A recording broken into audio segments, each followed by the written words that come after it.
वर्ध्याच्या राजकीय वर्तुळातली महत्त्वाची बातमी। काँग्रेसचे अमर काळे आता तुतारी चिन्हावर लढणार असल्याची माहिती सूत्रांनी दिली आहे। कार्यकर्त्यांकडून सोशल मीडियावर या संदर्भातल्या पोस्ट देखील आता व्हायरल करण्यात आलेल्या आहेत। तर हाती धरूया मशाली, चला वाजूया तुतारी अशा आशयाची पोस्ट आता करण्यात आली आहे। तर अमर काळेंच्या निवासस्थानी आज कार्यकर्त्यांची देखील एक महत्त्वाची बैठक आहे।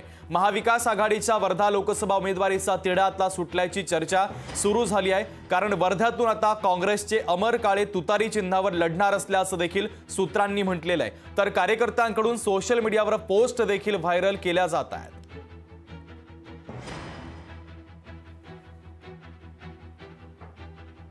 वर्धा लोकसभेमध्ये महाविकास आघाडीकडून माजी आमदार अमर काळे यांची उमेदवारी निश्चित झाल्याचे आता निष्पन्न होत आहे आणि त्यांच्या कार्याकडून सोशल मीडियावर भावी खासदार म्हणून असंही आता पोस्ट व्हायरल होत आहेत। आपल्यासोबत आहेत माजी आमदार अमर काळे। काय भावना तुमची आहे? तुम्हाला उमेदवारी मिळण्याची शक्यता आता 100% समजल्या जात आहेत, काय वाटतं तुम्हाला? नाही, जवळपास उमेदवारी निश्चित आहे, फक्त अधिकृत घोषणेची वेळ आहे। अधिकृत घोषणा या 1-2 दिवसामध्ये अपेक्षित आहे। विषय हा देशाचा आहे आणि इंडिया आघाडीचा एक घटक म्हणून, इंडिया आघाडीचा उमेदवार म्हणूनच मी ही निवडणूक लढणार आहे। आणि तुतारी जरी चिन्ह नवीन असेल तरी मतदार या देशातला अतिशय हुशार आहे। आमचं एकच अजेंडा आहे, आम्ही तर मतदारांना हे सांगतो की जर 10 वर्षाच्या कार्यकाळामध्ये जे आश्वासनं भारतीय जनता पक्षाने तुम्हाला दिलेले होते ते आश्वासन जर त्यांनी पूर्ण केले तर तुम्ही भारतीय जनता पक्षालाच मतदान केलं पाहिजे, जर तुम्ही ते आश्वासनं पूर्ण केले असेल तर। पण तो जे आश्वासनं दिले कोणतंच आश्वासन या देशामध्ये त्यांनी पूर्ण केलं नाही। त्यामुळं संपूर्ण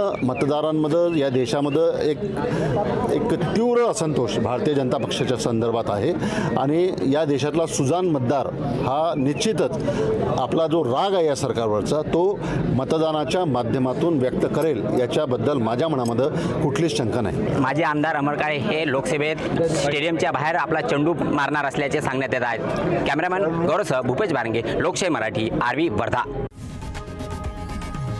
लोकशाही मराठी, ऐका, पहा, जागरूक रहा।